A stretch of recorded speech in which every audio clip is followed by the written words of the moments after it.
I never thought the happiest day of my son's life would be the loneliest day of mine. When I got the wedding invitation in the mail, my hands actually trembled.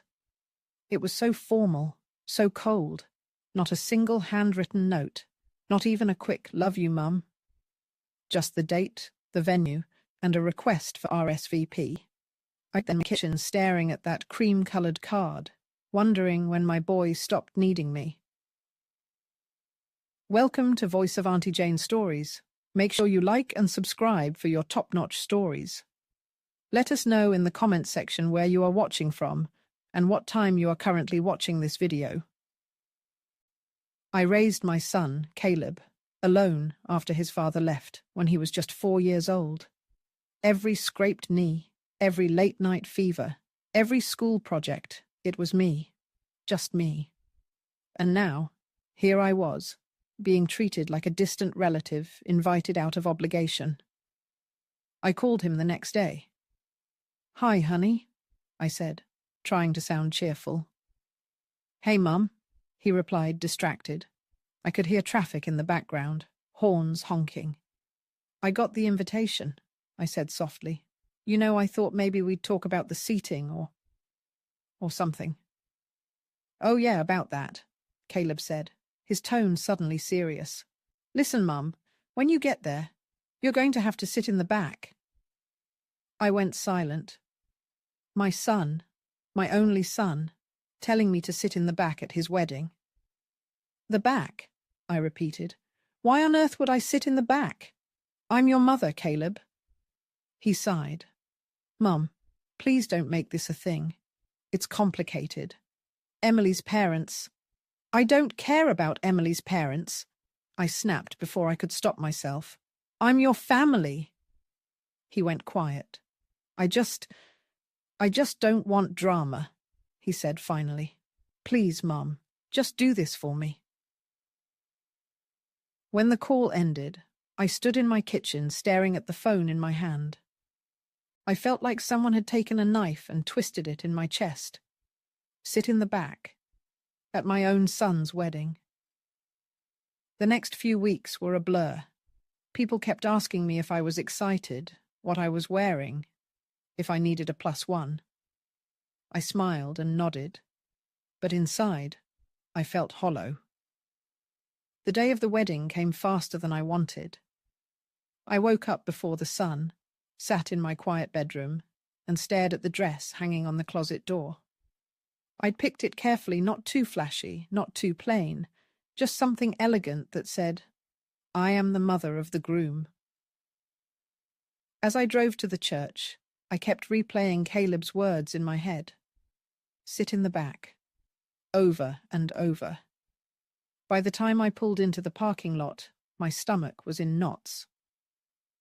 The church was already buzzing with guests when I arrived. People were smiling, hugging, taking pictures. I tried to keep my head high as I walked in, but I could feel eyes on me. "Mrs. Daniels?" A young woman in a headset, probably one of the wedding coordinators, came rushing over. "We have your seat right here." I followed her, hoping against hope she'd made a mistake and was leading me to the front row. But no. She stopped halfway down the aisle and pointed to a row near the back. "This is you," she said with a polite smile. I stood there for a moment, frozen. Guests were already turning their heads, watching. Some whispered. I could feel my face burning. But what could I do? Cause a scene? I sat down, clutching my clutch bag so tightly my knuckles turned white. I watched as Emily's parents were escorted to the very front, proudly taking their seats. They looked around, smiling, waving at relatives. My heart ached. That should have been me. Then Caleb walked in. My son, my boy. He looked so handsome in his suit that my chest swelled with pride despite everything. He glanced around, and for a split second our eyes met. I thought maybe, just maybe, he'd motion for me to come forward. But he just gave me a small nod, then turned back toward the altar. I sat there, fighting tears, as the ceremony began. Before we dive in deeply, let us know in the comments what country or which city you're watching this story from. We'd love to know how far this story travels. The music swelled as the bridesmaids began their slow walk down the aisle. Everyone stood when Emily appeared at the doors, radiant in her white dress. The room filled with gasps and smiles. I stood too, but my throat was tight. She looked stunning, yes, but what stung was the way she smiled at Caleb's father. Yes, the man who hadn't been there for most of Caleb's life, as he proudly escorted her to the front row. He was seated right next to Emily's parents, laughing with them as though he'd been the perfect dad all along. I gripped the wooden pew so hard my nails dug into it. I wanted to scream. Where was he when I stayed up all night with a sick child? Where was he when Caleb cried on Christmas mornings because his dad didn't show? And now here he was, treated like royalty, while I sat in the back like some distant cousin. The ceremony started. The priest began speaking about love, about unity, about family. His words floated through the air, but my mind was somewhere else entirely. I kept looking at Caleb, hoping he'd turn around, hoping he'd see me, really see me. Then came the vows. Caleb's voice was strong, full of love for Emily. He promised to protect her, cherish her, and put her first always. His words made my chest ache with both pride and pain.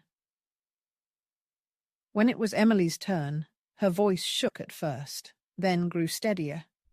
But one thing she said made my stomach twist. "I promise," she said, looking right at Caleb, "that no matter what anyone thinks of us, we will always put each other first, above all others." Some guests smiled, thinking it was romantic, but I felt those words like a slap in the face. Above all others. I sat through the rest of the ceremony like a ghost.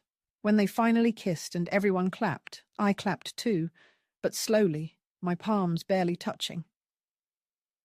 After the ceremony, guests spilled into the churchyard for photos. People were hugging, laughing, throwing petals. I stayed back near the edge of the crowd. "Mum," Caleb called, waving me over. For a moment, my heart leapt. Finally, he was acknowledging me.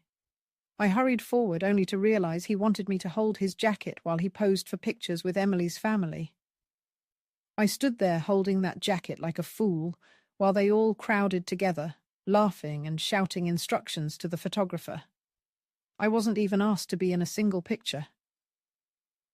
After what felt like hours, they finally took some family portraits that included me, but I was placed at the far end of the line, next to an uncle I barely knew. Then came the reception. I drove to the reception hall alone. The venue was beautiful fairy lights, flowers, a live band playing soft music.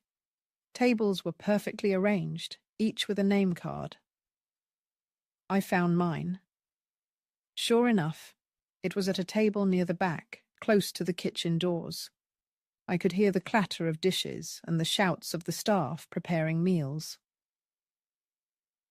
At the front, I saw Emily's parents and Caleb's father seated at the head table, right next to the bride and groom. My chest felt heavy. A woman at my table, an old neighbor of ours, leaned over and whispered, "You should be up there, you know." I forced a smile. "It's fine," I said, though my voice sounded thin. When dinner was served, I barely touched my food. I just sat there, watching my son laugh and toast with his new in-laws. I caught snippets of conversation, Emily's mother talking about how proud she was, Emily's father joking about future grandkids. Then came the speeches. Emily's father stood first, his voice booming with pride. "To my beautiful daughter and her wonderful husband," he said, "may you build a life as strong as your love today." Everyone clapped. Then Caleb's father stood. "I wasn't always around," he admitted with a laugh, "but I'm here now, and I couldn't be prouder." The room erupted in cheers. I felt my face flush hot. I wanted to disappear under the table. Finally, it was Caleb's turn. "I want to thank everyone for being here," he said, smiling at the crowd. "And I especially want to thank Emily's parents for welcoming me into their family like a son." The room clapped again. No mention of me. Not a word. I excused myself and slipped out to the hallway. My chest felt so tight I could barely breathe. I leaned against the wall, staring at the floor. I was still standing there when someone touched my shoulder. It was Caleb.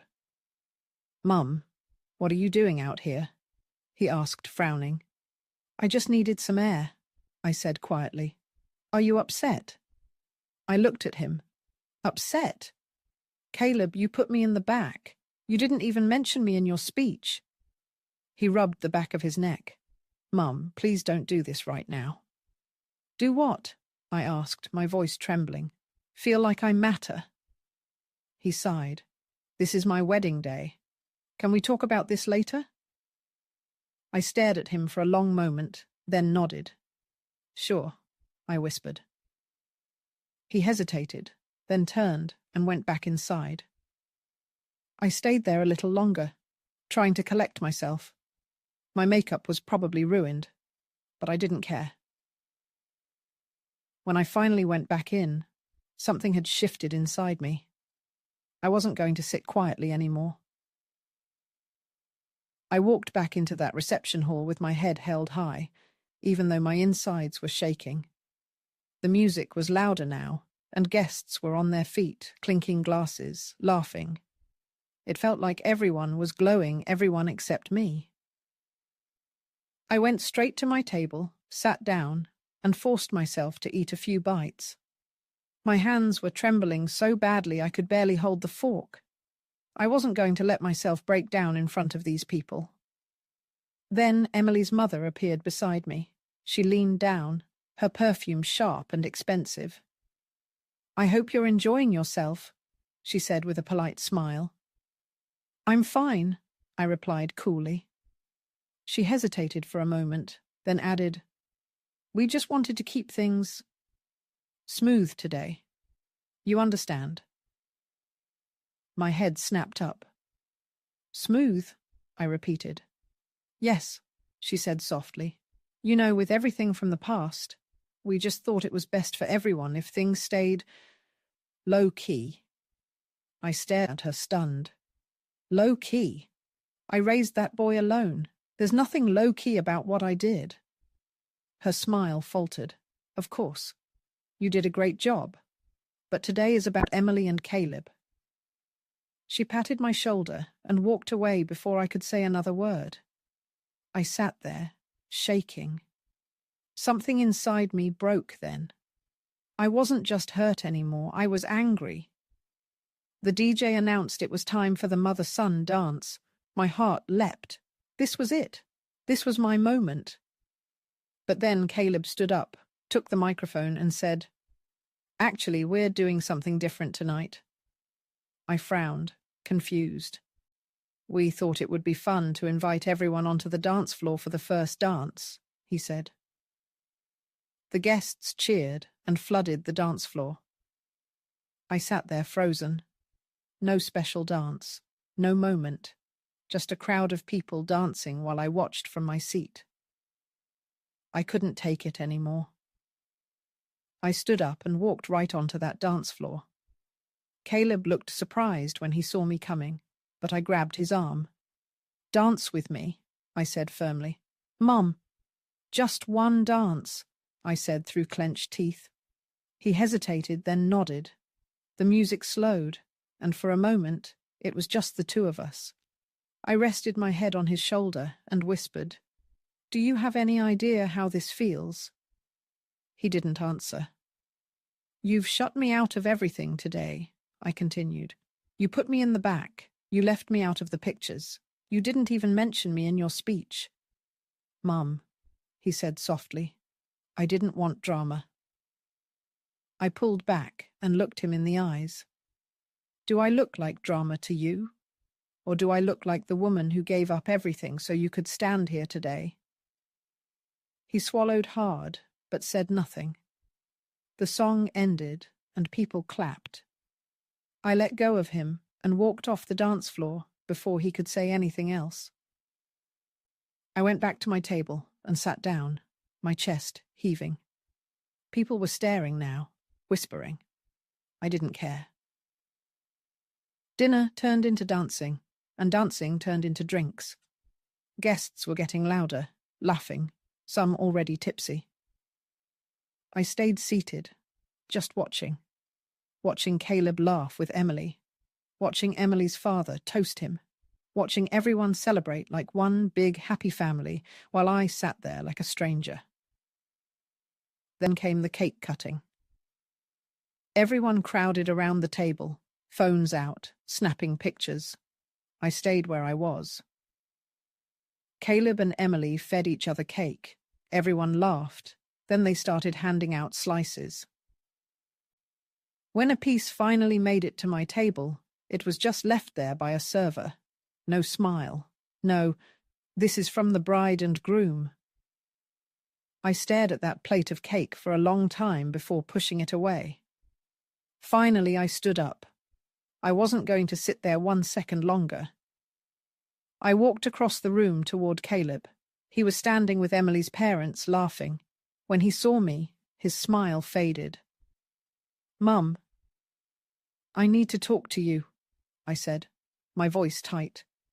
He glanced nervously at Emily's parents. "Can it wait?" "No," I said sharply.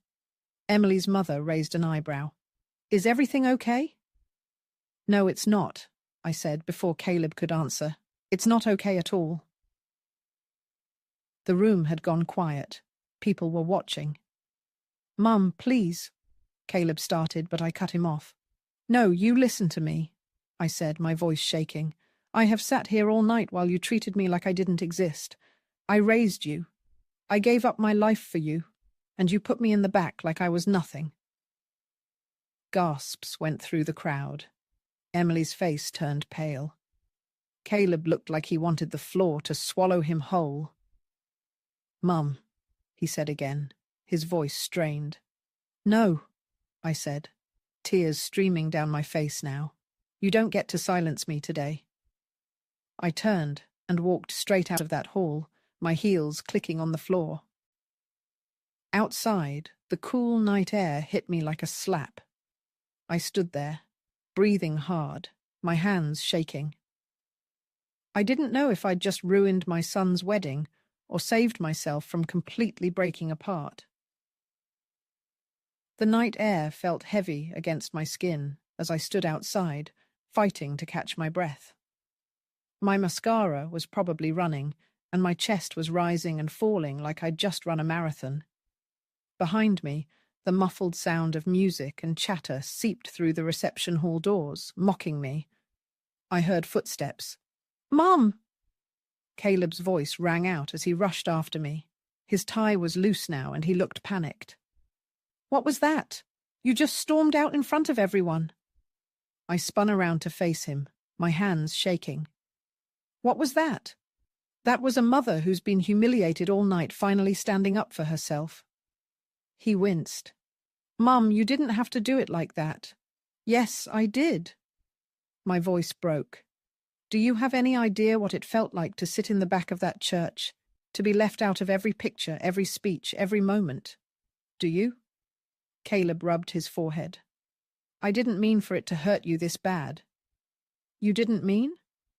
I stepped closer, jabbing a finger at his chest. "You told me to sit in the back.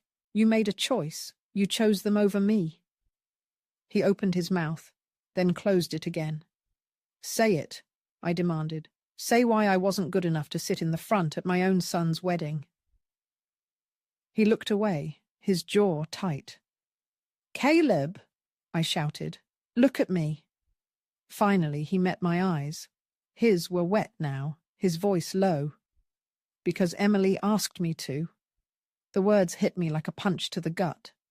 "She said she didn't want anything from the past to ruin the day," he continued. "She said her parents wouldn't feel comfortable if you were up front. She said—" He trailed off, but I knew what he was about to say. She said what? I pressed, my throat tight. He swallowed hard. She said you sometimes make things about you. I staggered back a step, as if he'd slapped me. All those years, I whispered, my voice cracking. All those nights I worked double shifts so you could have shoes on your feet. All the birthdays I scraped together money for so you wouldn't feel like the kid without a dad. And you think I make things about me? Caleb's face crumpled. Mum, that's not what I think. I was just trying to keep everyone happy. Well, you failed, I snapped, my tears streaming freely now. You failed me, Caleb. The doors opened then, and Emily stepped outside, her dress shimmering under the parking lot lights. What's going on? She asked, her voice careful. What's going on? I said, turning to her, is that you asked my son to shove me in the back like an afterthought. Emily's face flushed. That's not... Don't lie to me, I cut in. I heard it from his own mouth. She glanced at Caleb, who looked helpless. I just wanted things to be peaceful, Emily said softly. Your history with his dad. My history with his dad has nothing to do with where I sit at my son's wedding, I said, my voice shaking with fury. You don't get to erase me from my own child's life just because it's more convenient for your picture-perfect day. Emily flinched. By now, a few guests had wandered outside, drawn by the raised voices. They stood nearby, whispering. You embarrassed us in there, Emily said, her voice rising now. I embarrassed you? I laughed bitterly. You embarrassed me the second you told me to sit in the back. I am his mother. I carried him for 9 months. I raised him when no one else would. And you want me to sit quietly and smile while you rewrite history? Caleb stepped between us. Stop it, both of you. But I was beyond stopping. You may have married him today, I said, pointing at Emily, but I am the reason he even made it to this day. And if you think I'm going to let you push me out of his life, you have another thing coming. Emily's eyes filled with tears. She turned and fled back inside. Caleb ran a hand through his hair. Mum, why are you doing this? Because I matter, I said simply, and I won't let anyone make me feel like I don't. He stood there silently, his chest rising and falling. The guests who had gathered outside slowly drifted back in, murmuring. The night suddenly felt too quiet. Finally, Caleb said, Come back inside, please. We'll figure this out later. I shook my head. No, not until I know where I stand in your life, Caleb. Not until I know I'm not just some woman you call mum out of habit. His face was pale. You are my mum. That will never change. Then prove it, I said. Right now. He looked at me for a long moment, then nodded slowly. Fine, he said. Come back in. I followed him back toward the reception hall. The air inside felt charged, like everyone had been talking about what just happened. Heads turned as we walked in together. The band stopped playing. The room went silent. Then the priest, who had been sitting quietly at one of the front tables, stood up. Perhaps, he said, his voice calm but commanding. This is a good time to say something I wasn't planning on saying tonight. The entire room went still. The priest's voice carried through the silent hall, calm but heavy, with something that made everyone lean forward. I wasn't going to share this tonight, he said, looking around the room, because a wedding is supposed to be a time of joy. But sometimes joy is only real when it is honest, and right now, I think this family needs honesty more than anything. My breath caught. Caleb stood frozen beside me. Emily's parents exchanged nervous glances. The priest stepped forward slowly, his eyes kind but unflinching. I have known Caleb's family for many years, he began. I was there when his mother brought him to Sunday school as a little boy. I remember her coming in after long shifts at work, still in her uniform, just to make sure her son could be part of the church community. Whispers rippled through the room. Caleb turned his head toward me, his expression softening. She sat through every recital, every church play, every fundraiser, the priest continued. And when she couldn't afford the participation fees, she cleaned the church bathrooms at night to cover the cost and never told anyone. I felt tears running freely down my cheeks now. My hands trembled as I held onto the back of the nearest chair. She is not just the mother of the groom, the priest said firmly. She is the reason this young man is standing here today. The strength and sacrifice it took to raise him alone should not just be acknowledged, it should be honored. A hush fell over the room. I saw Emily lower her head, her lips pressed together. Caleb's face crumpled, as though he'd just been hit by the weight of everything he'd overlooked. The priest took a breath, then looked straight at Caleb. "Son, I know you love your bride," he said gently, "but a wedding is not just about starting a new family. It is also about respecting where you came from. If we cannot honor those who raised us, we have no foundation for the future." The silence in the room was so thick, I could hear someone sniffle in the back. Caleb turned to me then, his eyes shining. "Mum," he said softly, so only I could hear at first. "I'm sorry. I'm so sorry." I covered my mouth with my hand, my shoulders shaking. "No," he said louder now, his voice strong enough for everyone to hear. "I need everyone here to know this. I made a mistake tonight. I should have put my mother in the front row. I should have thanked her in my speech. I should have given her the honor she deserves." Guests murmured. Emily's mother looked like she wanted to shrink into the floor. Caleb reached for my hand. "Will you come with me?" he asked. I hesitated, then nodded. He led me to the head table, past every guest who had watched me sit at the back all night. He pulled out a chair right next to his and said, "This is where you should have been." I sat down slowly, my heart pounding, tears streaming down my face. The room erupted in applause, not polite clapping, but loud, heartfelt applause that made my chest ache with a strange mixture of pride and relief. Emily came forward then, her face pale but her voice clear. "I'm sorry too," she said softly. "I thought I was protecting our day, but I was wrong. You are a part of Caleb's life, and now mine too. I want us to start over." I studied her face for a long moment, then nodded. "Starting over sounds good," I said quietly. The music started again, but the atmosphere in the room felt completely different now. Warmer, lighter, as though something heavy had been lifted from everyone's shoulders. When the second mother-son dance finally happened, just the two of us this time, there wasn't a dry eye in the room. Caleb held me close and whispered, "Thank you for never giving up on me." I smiled through my tears. I couldn't if I tried. For the rest of the night, I stayed at that head table, laughing with my son, talking with Emily's parents, and even sharing a dance with one of Caleb's uncles. It wasn't a perfect night, but for the first time, it felt like I belonged. And as I looked around at the smiling faces, I realized something important. Maybe tonight wasn't just about losing my son to a new family. Maybe it was also about gaining one.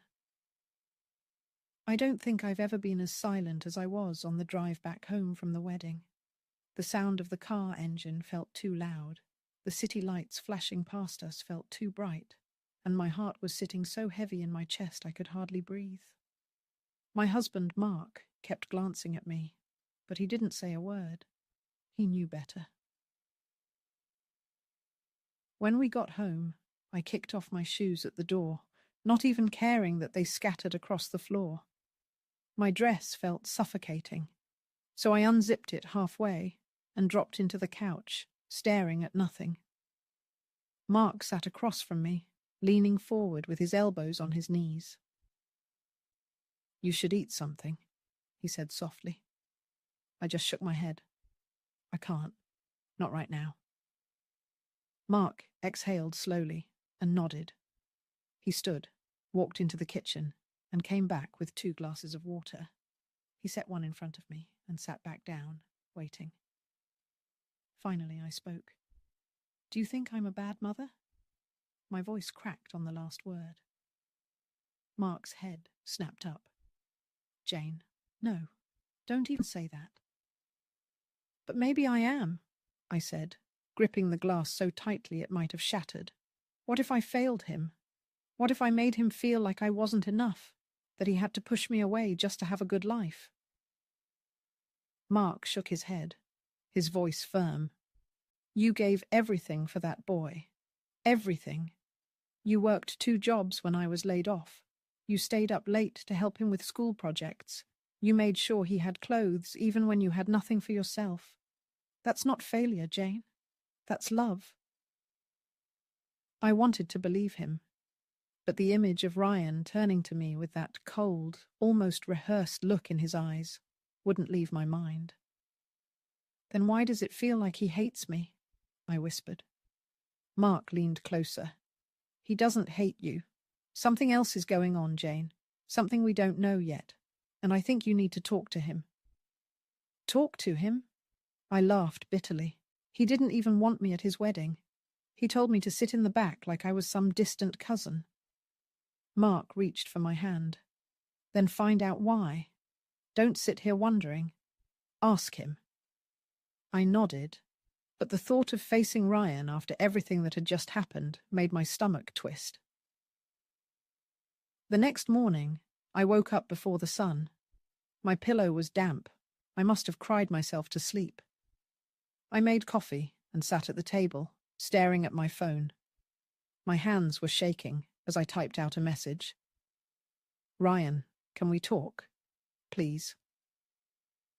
I stared at the screen for almost 10 minutes before hitting send.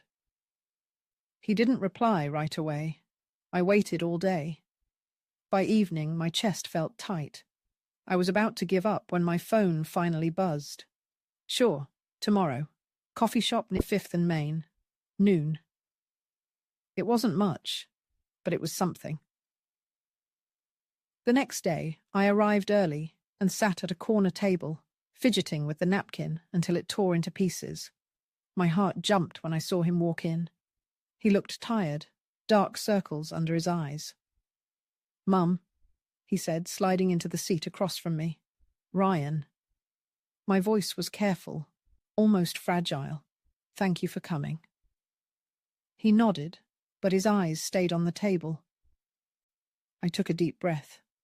"I need to know. Why did you do that yesterday? Why did you ask me to sit in the back? What did I do to you that was so wrong?" For a long time, he didn't say anything. I thought he might just get up and leave. Then he sighed and finally looked up at me. "It wasn't about you," he said quietly. "Then what was it about?" His jaw tightened. "It was about Dad." My chest tightened. "Your father?" He nodded. "You think I don't know, Mum? You think I never found out what happened between you 2 years ago?" My mouth went dry. I felt my fingers go numb as my mind scrambled. "What are you talking about?" I asked, my voice barely above a whisper. Ryan's eyes burned into mine. "I know about the fight, the night he left. I know what he told me wasn't the whole story. I know you're hiding something." My stomach dropped. This was the conversation I'd been dreading for years. "You think I made him leave?" I said slowly. Ryan didn't answer. I took a shaky breath. "Ryan, it's not what you think." He cut me off. "Then tell me. Tell me the truth, Mum, because if you don't, I'm going to keep thinking the worst." I sat back, my heart pounding so loudly I was sure the entire coffee shop could hear it. All these years I had kept quiet, thinking I was protecting him. But maybe all I'd done was let resentment grow. "All right," I said finally. My voice was quiet but steady. "You want the truth? You're going to get it." I leaned forward, lowering my voice. "But you'd better be ready to hear it." Ryan nodded, his eyes locked on mine. I took another deep breath and started to speak slowly, carefully unraveling a story I had kept buried for far too long. The coffee shop suddenly felt too quiet. The hum of the espresso machine in the background faded as I stared into my son's face, knowing I was about to shatter everything he thought he knew about our family. "It started long before that night your father left," I said, my fingers trembling as I wrapped them around the coffee cup. "Ryan, your father and I were not the perfect couple you always thought we were. We fought, more than you ever saw, and not just about money or work. There were things he did that I tried to forgive." Ryan's eyebrows furrowed. "Things like what?" I hesitated. My throat tightened. For a moment I considered lying, smoothing over the truth so it wouldn't hurt him. But then I saw the anger in his face, the way he had been carrying this bitterness for years, and I knew he deserved the truth. "Your father had an affair," I said quietly. Ryan blinked, stunned. "What?" I nodded, my voice cracking. "With someone I knew, someone from my own circle of friends. I found out a few months before he left. We tried to work through it, but the fights got worse. That night, the night you're talking about, we had our worst fight yet. He wanted me to just to get over it and pretend like nothing happened. I couldn't do that. So I told him to leave if that's the life he wanted to live." Ryan leaned back in his chair, running his hands through his hair. "Why didn't you tell me?" "Because you were only 12, I said, my voice breaking. "You adored him. You thought he was the best dad in the world. I didn't want to take that away from you." Ryan shook his head. "He told me you kicked him out for no reason. He said you were controlling, that you just didn't want him around." I closed my eyes for a moment, letting the pain wash over me. "Of course he did. He didn't want you to see the truth." For a long time, Ryan didn't speak. He just sat there, breathing heavily, as if processing every word. When he finally spoke, his voice was low. "So you're telling me everything I believed about you all these years was wrong?" "Yes," I said softly, "and I'm sorry I let you believe it. I just wanted to protect you. But if I had known it would cost me my relationship with you, maybe I would have told you sooner."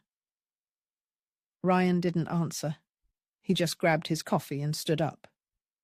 "Ryan, wait," I said, standing quickly and almost knocking over my chair. He stopped, but didn't look at me.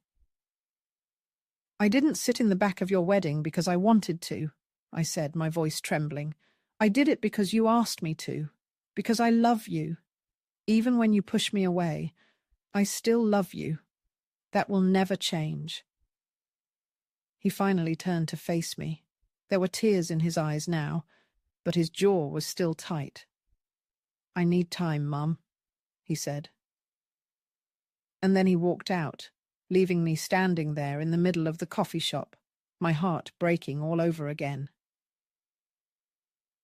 I stayed there for a while, staring at the door long after it closed. When I finally left, the sky had darkened and rain had started to fall. I walked to my car slowly, feeling every drop soak through my clothes, but I didn't even care. When I got home, Mark was waiting for me in the living room. He stood up as soon as he saw my face. "Well?" he asked gently. I collapsed onto the couch, wet hair sticking to my face. I told him everything. Mark nodded slowly. And? And he walked out, I said, my voice breaking again. But at least now he knows the truth. Mark sat beside me and wrapped his arms around me. That's all you can do, Jane. The rest is up to him. But deep down, I wasn't sure that was true. The wedding might have been over, but the real test, the test of whether my relationship with my son could survive, was just beginning.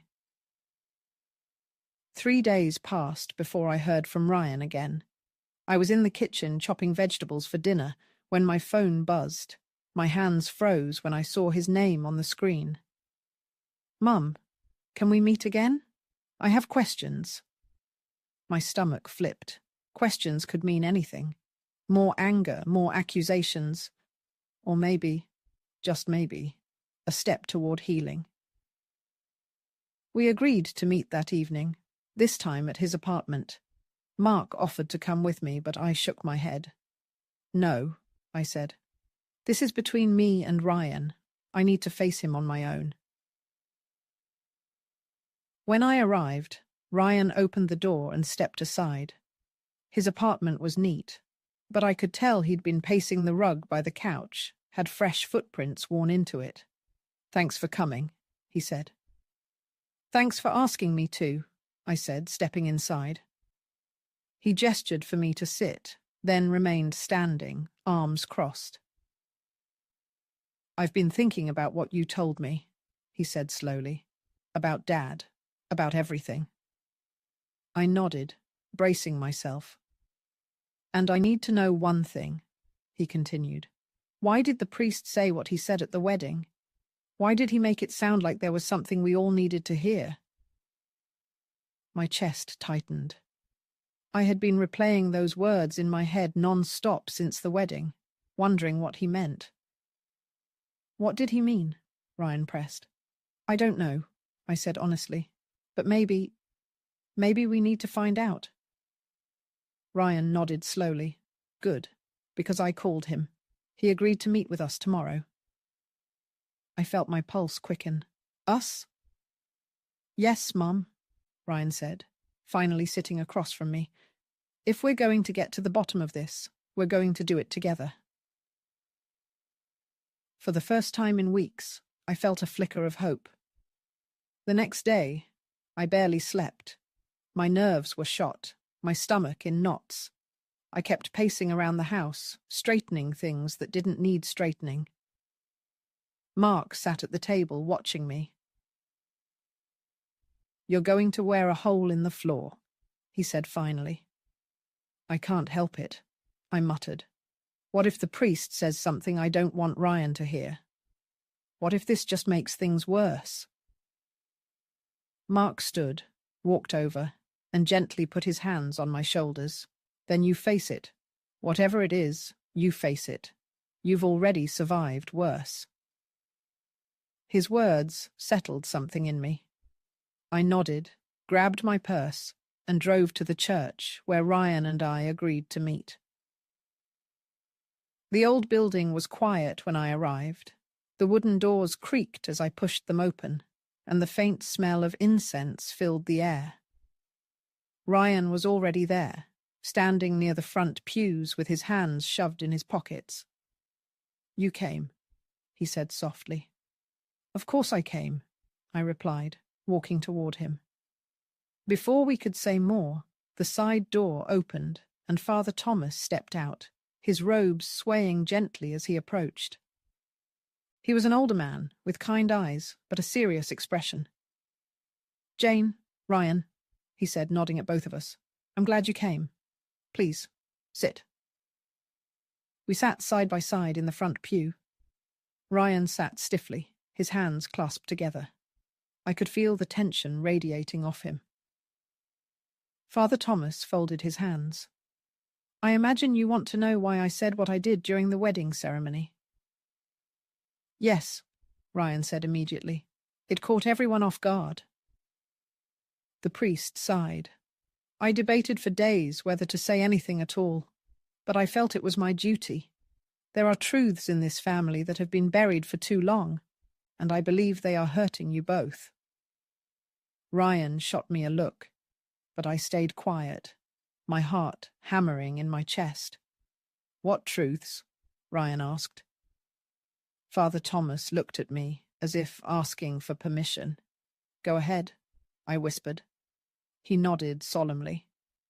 "Ryan, your father came to me years ago, shortly after he left the house. He was a broken man. He told me about the affair, yes, but he also told me something else. Something he made me promise to keep confidential until the time was right." Ryan leaned forward, his eyes sharp. "What was it?" The priest hesitated. "Your father had another child, Ryan." The room spun. My breath caught in my throat. Ryan's mouth dropped open. "What?" "Yes," Father Thomas said gently. "A daughter. She was very young at the time. Your father struggled deeply with guilt over this, but he wanted to be a part of her life. He left to try to be a father to her, but he never stopped loving you." I pressed a hand to my mouth, tears pricking my eyes. "I didn't know," I whispered. Father Thomas nodded sadly. "I know. He asked me not to tell you. He said he would when the time was right. But then he passed unexpectedly and the truth never came out." Ryan sat frozen, his knuckles white. "So, I have a sister?" "Yes," Father Thomas said. "And she lives in this city. She's grown now." The church felt suddenly too small, the air too heavy. Ryan stood abruptly, pacing up and down the aisle, running his hands over his face. "I don't believe this," he muttered. "Why am I just finding this out now? Why didn't anyone tell me?" "Because your father wanted to protect you," Father Thomas said, "and because he thought knowing would hurt you more than it would help." Ryan turned to me, his eyes blazing. "Did you know?" I shook my head, tears spilling down my cheeks. "No, Ryan. I swear I didn't know.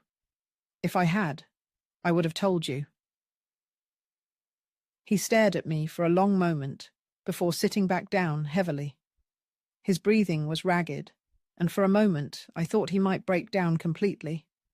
"I need to meet her," he said finally. Father Thomas nodded. "I can arrange that." We left the church in silence. Outside, the sky had grown dark with clouds, and a cold wind blew through the parking lot.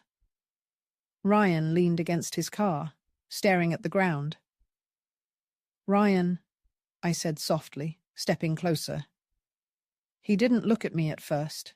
Then, finally, he said, "This changes everything, Mom." "I know," I whispered. "But if I have a sister," he continued, "then I need to know her. I need to know what kind of person she is, and I need to know why Dad kept her a secret." I nodded. "Then we'll find out. Together." Ryan finally looked at me, and for the first time in weeks, there was no anger in his eyes, just confusion, hurt, and something like hope. I barely slept that night. My mind kept racing with questions. What was she like? Did she even know about us? Would she want anything to do with Ryan? Or me? The next morning, Ryan called. His voice was tense but determined. "Father Thomas set it up," he said. "She agreed to meet us this afternoon, a coffee shop near the river, 2:00. My stomach twisted into knots. "Did he tell her who we are?" "Yes," Ryan said, "and she still wants to meet." That surprised me. She didn't even know us, and yet she was willing to face us. I could barely wrap my mind around it. At 1:45, I pulled into the parking lot of the small riverside cafe. The wind off the water was chilly, and my heart was pounding so hard it made my hands shake on the steering wheel. Ryan was already outside, leaning against his car, his jaw tight. "You ready?" he asked. "No," I admitted, "but let's go before I lose my nerve." Inside, the cafe smelled of roasted coffee and baked bread. We scanned the tables until Ryan stopped suddenly. "That's her," he said. She was sitting by the window, a young woman in her mid-20s with dark hair pulled into a ponytail. Her posture was stiff, like she wasn't sure if she should stay or run. Ryan walked over first, his steps slow but steady. I followed, my heart hammering against my ribs. "Hi," Ryan said softly when we reached her table. She stood, her hands clasped together nervously. "Hi, you must be Ryan." He nodded. "And this is my mum." I smiled gently. "Hello." We all sat, an awkward silence hanging between us for several seconds. Finally, Ryan cleared his throat.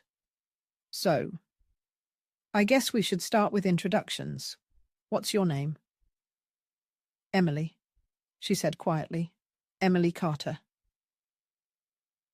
Hearing her say it out loud made my breath hitch. Carter, my late husband's last name. Ryan nodded slowly, his hands tightening around his cup. "Emily. Okay, that's nice." Emily looked between us, then took a deep breath. "I didn't know about you until last year. My mum finally told me when I turned 25. She said she thought it was time I knew the truth, that the man I thought was just a family friend was actually my father." Ryan's jaw clenched. "And what about us? Did she tell you about us?" Emily nodded. "She said he had a son, but she said he didn't want to mess up your life. That's why he stayed away." Ryan let out a bitter laugh. "Didn't want to mess up my life? He walked out and left me thinking my mum was the villain. My life was already messed up." I reached out and touched his arm gently. "Ryan." Emily looked down at the table. "I'm sorry. I didn't ask for any of this either. I grew up wondering why my uncle came around so much, but never stayed. Why he looked sad every time he left. Now I know why he had another family he was missing." Her voice cracked, and she blinked back tears. For a moment, nobody spoke. Then Ryan pushed back his chair and stood abruptly. "I need some air," he muttered, walking out of the cafe. I hesitated for a moment before turning to Emily. "Would you mind if I go check on him?" She shook her head. "Go. He needs you." Outside, Ryan was standing by the railing overlooking the river, gripping it so tightly his knuckles were white. "Ryan," I said softly, stepping beside him. He didn't look at me right away. Then he said, "I don't know what to feel, Mum. Part of me wants to hate her for existing, and part of me wants to know everything about her. What if Dad loved her more than he loved me?" I turned to face him. "Ryan, listen to me. Your father made mistakes, terrible ones. But nothing changes the fact that you were his firstborn son. He loved you. I know that, even if he didn't always show it." Ryan wiped at his face roughly. "Then why do I feel like he chose her over us?" I swallowed hard. Maybe because, in a way, he did. But that doesn't mean you have to shut her out now. She's innocent in this, Ryan. Just like you were. He stayed quiet for a moment, then finally nodded. "You're right. Let's go back inside." When we returned, Emily looked up nervously. Ryan sat down again, this time calmer. "Okay," he said. "Tell me about yourself." Emily smiled weakly, relieved. "Well, I work at a local animal shelter. I love painting, and I just adopted a rescue dog last month." As she talked, I could see Ryan softening. He even smiled once or twice. For the first time, I felt like maybe this could work, that maybe this meeting wasn't the end of something, but the beginning of something new. But just when things started to feel lighter, Emily's expression shifted. She hesitated, glancing down at her hands. "There's something else," she said softly. "Something Father Thomas said I should tell you both." Ryan stiffened. "What is it?" Emily's eyes filled with tears. "Dad didn't just visit us. He lived with us for the last year of his life. And before he died, he left me something. Something he said I was supposed to give to you, Ryan. Ryan froze. Give me what? Emily reached into her bag and pulled out a small, sealed envelope. She slid it across the table. My heart skipped a beat as Ryan picked it up with trembling hands. It's a letter, Emily said quietly. From him. For you. Ryan stared at it for a long time, his hands shaking. Are you going to open it? I asked softly. He looked at me, his face pale. I don't know if I'm ready. Ryan sat frozen, staring at the envelope as though it might burn him if he opened it. The cafe seemed to go quiet around us, the chatter of other customers fading to nothing but the sound of our own breathing. I can't do it here, he said finally, his voice hoarse. Emily nodded quickly. I understand. We left the cafe together, stepping into the chilly afternoon air. The clouds had thickened overhead, and the wind carried the smell of rain. Ryan stood by his car, clutching the envelope tightly. Do you want to come over? He asked me suddenly. Yes, I said without hesitation. I think we should read it together. Emily hesitated. Should I come too? Ryan looked at her, then gave a small nod. Yes. If Dad left this with you, then you deserve to hear it too. Back at Ryan's apartment, the air felt heavy as we all sat around the kitchen table. Ryan placed the envelope in the center like it was a fragile artifact. Do you want me to open it? I asked gently. Ryan shook his head. No, I have to do it. His hands shook as he tore the flap open. The sound of the paper ripping felt deafening in the quiet room. He unfolded the letter slowly, his eyes scanning the first few lines before his breath hitched. Do you want me to read it aloud? I asked softly. He nodded and passed it to me with trembling hands. I cleared my throat and began to read. My dear Ryan, if you are reading this, it means I never got the chance to tell you these things in person, and for that I am sorry. I owe you so much more than an explanation, but this is all I have left to give you. When I left, I told myself I was doing it for you, that staying would have meant more fighting, more pain. But the truth is, I was also running from my own guilt. I made choices that hurt your mother, hurt our family, and I thought leaving might somehow make it easier for everyone. I was wrong. Not a single day went by that I didn't think about you. Every birthday, every holiday, every milestone I missed, I thought of you. I know you probably grew up angry with me, and I don't blame you. But I need you to know something very important. None of this was your mother's fault. She loved me longer and harder than I deserved, and she never tried to turn you against me. I failed both of you. Emily is your sister. She is innocent in all of this. I hope one day you and she can know each other, because you're all that's left of me. I stopped, swallowing the lump in my throat. Ryan had his head in his hands, shoulders shaking.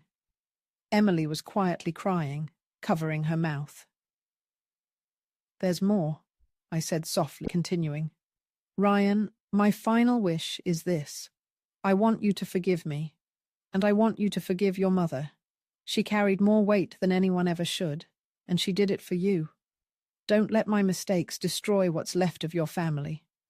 Be better than me, son. Build something strong. Love without pride. Dad.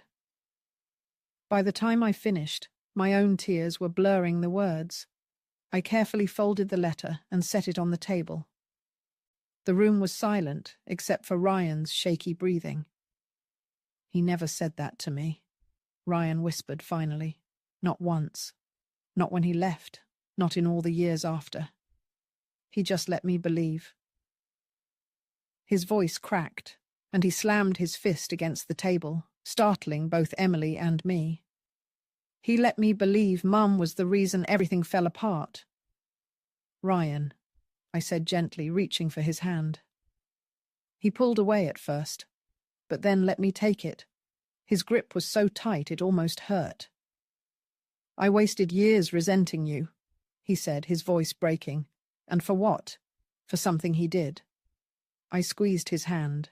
You were a child, Ryan. You believed what you were told. None of this is your fault. Emily wiped her eyes. For what it's worth, he loved you. He talked about you all the time. He used to sit by the window and tell me stories about when you were little. He just didn't know how to make things right. Ryan slumped back in his chair, exhausted. For a long moment, none of us spoke. Finally, Ryan straightened. I can't change the past, he said slowly, but I can decide what happens next. And what happens next is that I stop letting his choices control me. I felt a rush of relief, but there was still something unresolved. The wedding. The humiliation I had felt sitting in the back still gnawed at me. Ryan, I said gently, I need to ask you something. Why did you ask me to sit at the back of your wedding? Ryan looked away, shame crossing his face. I was angry, he admitted. I wanted to punish you. I thought you ruined our family and I didn't want you sitting up front like everything was fine. But now I know I was wrong. His voice cracked again. I hurt you, Mum, and I'm sorry. I took a deep breath, feeling tears burn my eyes. This was the apology I had been silently hoping for. Ryan suddenly stood and grabbed his keys. Come on, he said. Where are we going? I asked, startled. Back to the church, he said, his voice firm. Father Thomas needs to hear this, and there's something I want him to do. Something about the way Ryan said it made my heart race. The drive back to the church felt like a storm building inside all of us. Ryan gripped the steering wheel tightly, his jaw set, eyes focused on the road, as though he were chasing something he refused to lose again. Emily sat in the back, silent, her fingers twisting nervously in her lap. When we pulled into the church parking lot, the sun had nearly set. The stained glass windows glowed faintly, casting streaks of colour across the ground. Ryan didn't wait for us. He jumped out of the car and strode up the church steps, flinging the heavy wooden door open. Father Thomas! His voice echoed through the empty sanctuary. The priest appeared from a side room, surprised. Ryan, what? We need to talk, Ryan said, his voice loud, commanding. He turned to me and Emily. Come on. The three of us walked down the aisle together, and for a strange moment, I felt like we were walking into a battle, one we'd all been fighting for years without realizing it. Father Thomas gestured toward the front pew. Sit. Tell me what's going on. Ryan didn't sit. Instead, he pulled the letter from his pocket and handed it over. Read it, he said simply. The priest adjusted his glasses and read silently. As his eyes moved across the page, his expression softened. When he finished, he folded the letter and looked at Ryan with something like pride. This is a gift, Father Thomas said gently.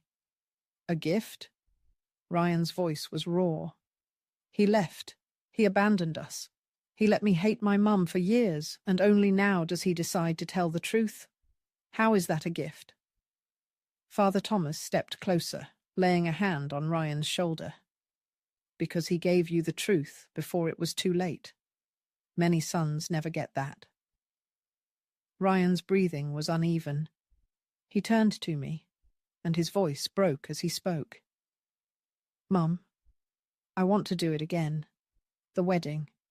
Not the whole thing, just the blessing. Just us, you sitting right in front where you belong. No more punishment, no more anger. Just family. My heart clenched. Ryan, you don't have to. I do, he interrupted, his voice fierce, because I can't let my last act as your son be something cruel. Emily reached over and squeezed his arm. I think Dad would like that, she said softly. Father Thomas smiled. I can do a blessing right now if you'd like. A fresh start. Ryan nodded quickly, then turned to me. Mum, will you sit up front this time? I swallowed hard, tears blurring my vision. Yes, Ryan. I'd love to. The priest motioned us all to the front. I sat in the very first pew, directly in front of my son, and this time it didn't feel like a punishment. It felt like a place of honor. As Father Thomas began the short blessing, Ryan reached for Emily's hand on one side and mine on the other, pulling us close. In the eyes of God, the priest said, his voice strong, this family has been wounded, but today we acknowledge the truth, we seek forgiveness, and we choose reconciliation. Tears streamed freely down my face. When the blessing was over, Ryan didn't let go of my hand. Instead, he knelt in front of me right there in the church and said, I forgive you, Mum, and I hope you can forgive me too. I cupped his face in my hands. I already have, I whispered. Emily leaned in, wrapping both of us in a hug, and for the first time in years, I felt whole again. When we finally left the church, the sky had gone dark, but the air felt lighter, like we had left something heavy behind. As we stood by the car, Ryan looked at me and said, No more sitting at the back, not ever again. I smiled through my tears. Good, because I don't plan on it. And for the first time in a long time, I believed we were going to be okay. The end. Please like and subscribe for more rich stories like this. Let us know in the comments below which lesson you learnt from this story and where you are watching from and what time you are currently watching this video. Also, if you really loved this video and want to support the channel directly, you can hit that super thanks button below.